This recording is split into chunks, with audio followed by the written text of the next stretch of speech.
Your column made me raise an eyebrow this morning because I thought, this is Simon talking in the Daily Mail about his beloved Manchester City. I mean, you've gone full circle on this now. You now are in love with Manchester City. Rather than vilify and attack our champions, let's celebrate, cherish and value City, is the headline, which I know you wouldn't write. No, I didn't write that headline. And if you actually, as you will have read the column, you can see where I'm coming from. I'm coming against the idea that we've got, if Man City are cheats, there are cheats and we'll deal with them. I don't need the Europeans like Javier Tebas and the amalgamation of clubs that covet what the Premier League has to start taking a tilt and have a tilt and repeated tilt at our league. You know, once upon a time, you know this thing because I've raged about it, about the classification of hooliganism that became the English disease. So every time someone committed some sort of act of hooliganism in France, it was called the English disease, or in Germany or Italy. I know, now now they're going after us for the economic profligacy of our league, and I think it's outrageous. I think it's hypocritical. This is a league. Javier Tebas is the president of the Spanish league. His league started the race to the bottom. His league had the Galacticos. His league had the biggest transfer fees. So how dare he come after us? Yeah. So with that in mind, I have never, ever said that anything other than Man City are a great team on the pitch. Off the field, no, I'm not an admirer of them. Not at all. I'm not an admirer of their principles. I'm not an admirer of the fact that I do think they've gamed the system in previous incarnations. But then again, it's a matter of timing. They did nothing different to what Chelsea did. Chelsea broke every single financial model and ultimately caused themselves challenges under financial fair play, as have other football clubs. Well, just the words you use. I mean, I think there's a love affair going on. No, their football is poetry in motion. Oh, it is. And they've assembled arguably the most graceful team the Premier League has ever seen. But many fans in this country simply shrug their shoulders at City's ever-growing list of achievements. Yes. I think you've got to look at things in the rounds. I mean, if you can criticise, you've got to praise as well. And it's an article that goes both from praise to criticism. If you look at that team and you look at the manner in which they play, and there's this argument that, you know, high tides and all boats will rise. And I think Man City's level of play and their consistent level of play over a 5 or 6 year period has made everybody else suddenly become a better team as a result of it, because people look across it and they imitate. And even the teams at the bottom of the league want to play out from the back now, want goalkeepers that can kick with 2 feet, and so on and so forth. Yeah. So I think it's worth pointing that out. And I think the fact that our teams are getting vilified by other leagues because of our profligacy, whilst we're propping up their leagues with our transfer fees. I imagine Benfica were quite grateful for the 105 million quid that one of our clubs gave them. They got for so Fernandes, the principle right. of that is that, and it certainly isn't me doing a flip-flop on Man City. I still think, as I said in the article, inelegant activities off the field. Very good read, and you're treated to that lovely, cute little picture of Simon top right. But in all seriousness, Simon, they went over there to Munich last night. They did a job, and they're now in the semi-finals, of course, of the Champions League. We'll get into this now because Pep spoke afterwards and said Real Madrid next. Yeah, they're a fearsome opponent in the semis. I had the feeling that I think I heard yesterday 11 semi-finals in 30 years, so chapeau, heads off. We are 3 and looks like, wow, what we have done is incredible to reach Champions League semi-final. And I think all the clubs around the world had the feeling that if you want to win this competition, you have to beat Real Madrid right now. Before it was Barcelona, now it's Real Madrid.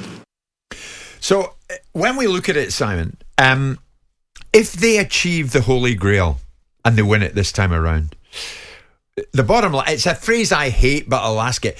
Will they get the respect they deserve? Now, I know the phrase, I know what it means, but will they be at last saluted, if you like, for what they've become?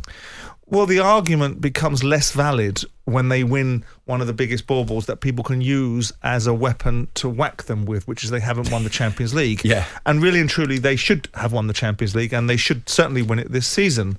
They've had the investment, they've had the best coaches, they've had the infrastructure built at no cost spared, and they've done it in a short period of time, but they now should be winning the Champions League. Chelsea are cut from the same cloth. They're a club that was manufactured by overseas money that had different agendas than just football, and they won the Champions League, you know, in a shorter order than Man City have. Yeah. And it doesn't mean that you have to emulate Chelsea to be better than Chelsea, because Chelsea at this moment in time are showing that the calibre of the ownership model previously built no culture in those football clubs. When a new ownership model comes along, everything seems to fall apart. But the bottom line is, with Man City, I do think they should be winning this Champions League, and I do think that if they don't, then they should be held to account for it. Nobody disrespects Man City for their play on the pitch. But because of the off-field stuff, because of the feeling, and I believe it's a legitimate feeling that they've gained the system, and also that their attitude is that we can cast out veiled threats, and we can suggest to the authorities that we've got more money than anyone's ever seen, so we'll tie one up on knots, makes people feel a certain way towards them. Now, that shouldn't be reflective of what the football team on the pitch is doing. It should be reflective of the ownership, and that's what I try and say in that article. But the fact of the matter is, respect is a two-way transaction. Yeah. I'm not entirely sure that Man City show a lot of respect to the framework of football, the idea that sometimes they have to be held accountable for it, and the idea that there's a protocol to observe. But you have to isolate the two things and say they are a unique football team. This is a unique side. This is not a beautiful Arsenal side for a moment in time that were an invincible side that no one will ever probably emulate. But the semi-final opponents, Real Madrid, could say they're unique as well. And fine, let them laud their own club. I'm not interested in paying homage to Real Madrid. I'm interested in the fact that one of the few things that are English about our Premier League is its name. Man City are still located, but geographically, in Manchester. So my job in this instance is to laud and applaud a British side, and I want them to beat Real Madrid. I want them to dispel the myth that Real Madrid cannot be beaten this tournament because they're not a great side. Man City are a great side, and the only thing that's going to stop Man City from winning this game against Real Madrid is themselves. I think Real Madrid are a great side, I've got to say. I think they've been a great side. I don't think they're a great side now. Simon, I looked at them the other night at Stamford Bridge. I mean, Benzema, Vinicius Junior, Rodrigo, Alaba, Modric, Kroos, where do you start? And maybe the star of the show, Federico Valverde.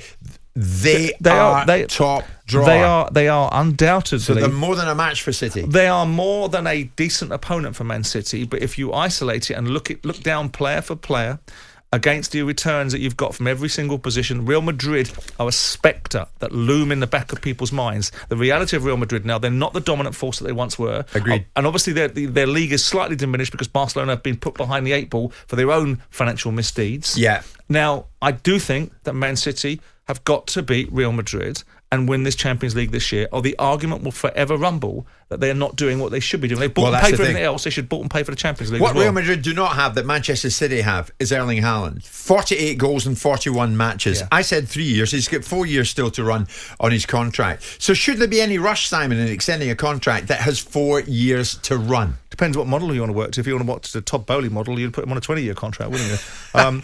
The bottom line is 3 years is a lifetime.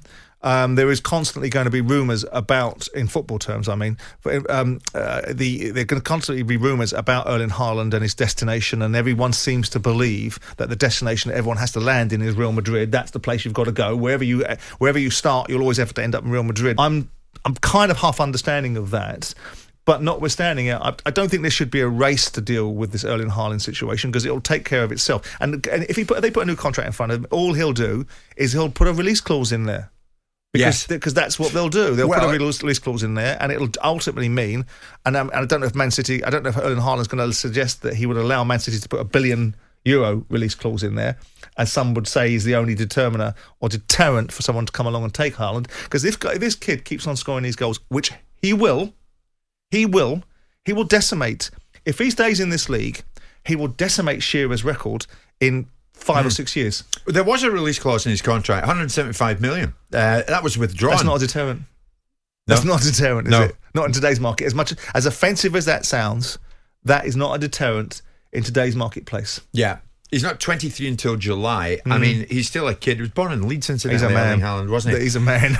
Yeah, a lot to get through. I'm going to put it out there, though. I mean, if they achieve the Holy Grail, in other words, if they win the Champions League, Manchester City, will they be given the respect they deserve? I mean, I think City fans, to a man, to a woman, will say, yeah, they have to be. But I'm keen to hear from fans of other clubs as well, because do you stand back and admire what City do? Do you wish your team played like City? You don't have the players, but do you wish they'd play like them? 03717 223344 81089. I love your I think last but one. Oh no, there's a few paragraphs from the end in your column. For all the jealousy and collective glee at City's failure to lift the European Cup, everyone in the Premier League is playing better football now. That's the Manchester City effect. You love City, don't you? Yeah, you right. do. Jim White and Simon Jordan. Monday to Friday mornings from 10 on AM, on DAB, via the talkSPORT app and on your smart speaker. talkSPORT.